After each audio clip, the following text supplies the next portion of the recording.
नमस्कार दोस्तों, पूज्य ज्योतिष कार्यालय यूट्यूब चैनल में आप सभी का बहुत बहुत स्वागत है। दोस्तों, आज आपके सामने में राहु का रत्न, जिसको हम गोमेद कहते हैं, कब धारण करना चाहिए, उसके साथ कौन सा रत्न नहीं पहनना चाहिए, साथ दोस्तों उसमें क्या सावधानी रखनी चाहिए, वो सारी बातें आज आपके सामने में रखने वाला हूँ। दोस्तों, राहु को छाया ग्रह माना गया है।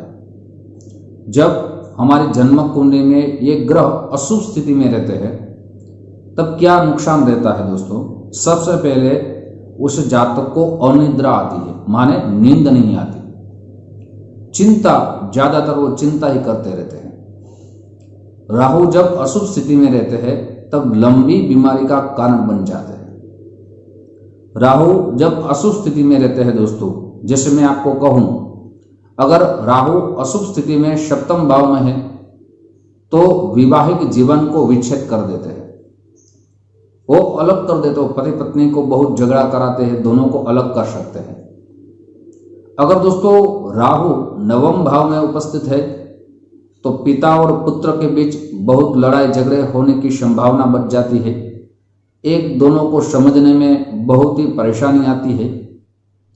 यही राहु अगर दोस्तों आपके सुख भाव में है, माने चतुर्थ भाव में है दोस्तों, तब दोस्तों आपको माता से जो संबंध होने चाहिए, जो विचार मिलने चाहिए, वहां भी परेशानी आने का योग निर्माण करता है। साथ ही सुख में कमी आती है। हम जो कार्य का आरंभ करते हैं उस कार्य को बहुत ही समय लगने के बाद भी वो परिपूर्ण नहीं होता।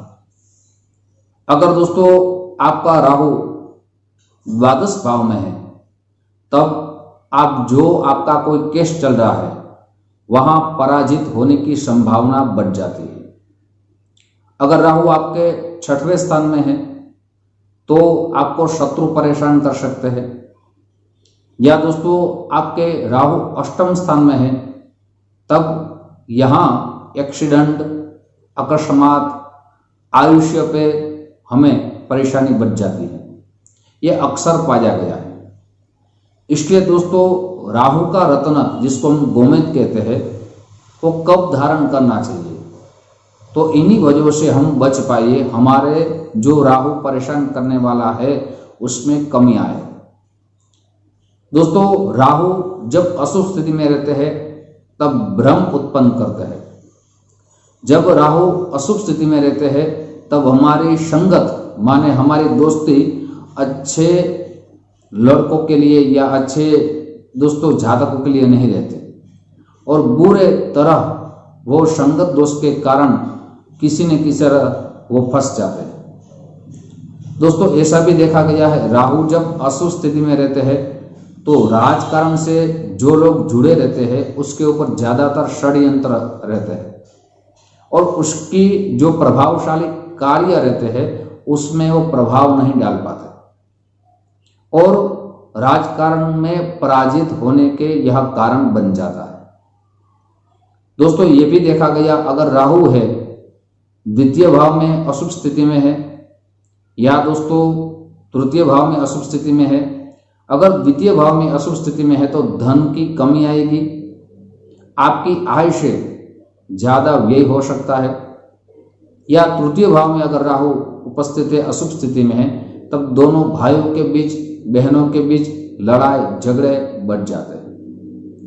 अब दोस्तों जब भी आप राहु का रत्न धारण करें तो मैं पहले ही कहूंगा कि आप अपनी जन्म कुंडली अच्छे ज्योतिष आचार्य को दिखाकर ही आपको धारण करना चाहिए। उसके साथ कौन सा रत्न नहीं पहनना चाहिए वो तो मैं कहूंगा, लेकिन आपकी कुंडली बिना देखा के आप राहु का रत्न धारण मत कीजिए, क्योंकि दोस्तों आपको कितने रति का पहनना चाहिए, आपको दोस्तों पंचांग कर्म करके आपको राहु का रत्न धारण कराएंगे तब भी उसका फल मिल सकता है। सबसे पहले दोस्तों राहु जब धारण करते, कोई भी रत्न हम धारण करें तो उसके नियम दिए गए हैं। ऐसे रत्न धारण नहीं करना चाहिए। मैंने कई बार कहा भी है, देखा भी है, अनुभव ही किया है कि कोई रत्न अगर उसकी राशि गलत है तो उसका परिणाम अच्छा नहीं रहता। और कई बार ये भी देखा गया कि रत्न सिर्फ कुछ भी पूजा नहीं कराते और धारण कर लेते हैं, फिर कहते हैं कि हमने रत्नों तो बहुत ही महंगा लिया, लेकिन उसका फल अभी तक नहीं मिला। दोस्तों, रत्न जब धारण करते हैं तब उसका पंचांग कर्म करना बहुत जरूरी है। सबसे पहले उसकी प्राण प्रतिष्ठा पूजा, और जो रत्न धारण करते उसके जितने जप है वो जप करना चाहिए, उसका होम करना चाहिए। पंचांग कर्म पूर्ण करेंगे तभी उसका परिणाम हमारे जीवन में प्राप्त होता है। अब दोस्तों, मैं आपको राहु कौन कौन लोगों को धारण कर सकते हैं और कौन लोग नहीं धारण कर सकते, साथ ही दोस्तों कौन से रत्न के साथ ये रत्न नहीं धारण करना, ये सब विस्तार रखूंगा। लेकिन उनसे पूर्व मेरी एक छोटी सी गुजारिश है, जो मेरे नए दोस्त मेरा चैनल देख रहे हैं, दोस्तों अगर इस चैनल को आपने सब्सक्राइब नहीं किया एक बार जरूर सब्सक्राइब कर लीजिए। साथ ही वीडियो आपको पसंद आए तो जरूर लाइक का बटन दबाइए। ये वीडियो अपने दोस्तों में ज़्यादा से ज़्यादा शेयर कीजिए।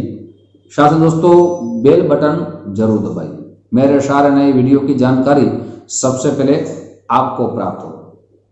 दोस्तों, बहुत से लोगों के हमें कॉल आ रहे थे, SMS आ रहे थे कि शास्त्री जी, पंडित जी, हमें अपनी जन्म कुंडली दिखानी है, क्या प्रोसेस है। सबसे पहले आपका संपूर्ण नेम, जन्म डेट, जन्म समय, जन्म स्थल इसी व्हाट्सएप नंबर में आप भेज देंगे तो वहां आपको पेटीएम, फोन पे, गूगल पे नंबर दिया जाएगा। सुनिश्चित दक्षिण आप भेज देंगे आपकी कुंडली शास्त्रोक्त उपायों के साथ, सरल उपायों के साथ ही दोस्तों आपको कौन सा रत्न धारण करने में लाभ मिलेगा और सब विस्तार उसमें लिखा होगा। अब दोस्तों आपके सामने जब भी राहु का रत्न धारण करे किन जातकों को ये पहनना चाहिए वो जान लीजिए। अगर आपकी जन्म कुंडली में 6वें भाव में राहु है, अशुभ स्थिति में है, या 8वें भाव में अशुभ स्थिति में है, या 12 भाव में अगर आपका राहु अशुभ स्थिति में है, तब ये रत्न आप धारण कर सकते हैं। या दोस्तों आपके 3य भाव में भी राहु अशुभ स्थिति में है, तब ये धारण कर सकते हैं। किन लग्न के जातकों को ये रत्न धारण करना चाहिए वो भी आप लिख लीजिए। दोस्तों, अगर आपकी जन्म कुंडली में प्रथम भाव में 2 नंबर का लग्न है, राशि लिखी है वृषभ लग्न, तब भी रत्न धारण कर सकते हैं। अगर आपकी जन्म कुंडली में प्रथम भाव में 3 नंबर लिखा है, माने मिथुन का लग्न है, तब भी रत्न धारण कर सकते हैं। या दोस्तों आपकी जन्म कुंडली में प्रथम भाव में 7 नंबर लिखा है, या 11 नंबर लिखा है, या 10 नंबर लिखा है, तब भी रत्न आप धारण कर सकते हैं। दोस्तों साथ ही ये रत्न ये भी पाया गया है, जो कोऑपरेटर जिसको म्युनिसिपैलिटी कहते हैं, उसमें भी दोस्तों ये रत्न बहुत ही उत्तम फल देने वाला बन सकता है। अब ये रत्न के साथ कौन सा रत्न आपको धारण नहीं करना चाहिए वो भी जान लीजिए।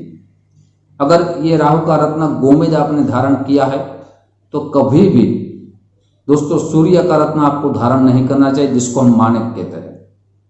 कभी भी मंगल का रत्न जिसको मूंगा परवाणु कहते हैं वो भी धारण नहीं करना चाहिए।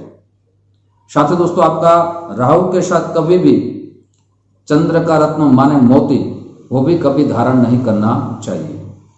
दोस्तों आज आपके सामने मैंने राहु के बारे में ये चर्चा सारी रखी है। साथ दोस्तों मेरा लड़का बहुत ही सुंदर शॉर्ट वीडियो बना रहा है, अगर आप देखना चाहते हैं तो यहाँ आपको आई बटन दिया जाएगा, वहां से सारे वीडियो आप देख पाएंगे। ऐसे ही ज्योतिष की चर्चा विषय आपके सामने रखता रहूंगा। साथ ही दोस्तों आप जो हमें प्यार दे रहे हैं उस प्यार के लिए आप सभी को दिल से बहुत बहुत धन्यवाद। YouTube के माध्यम से फिर हमारी मुलाकात होगी। आप सभी को जय श्री कृष्ण महादेव।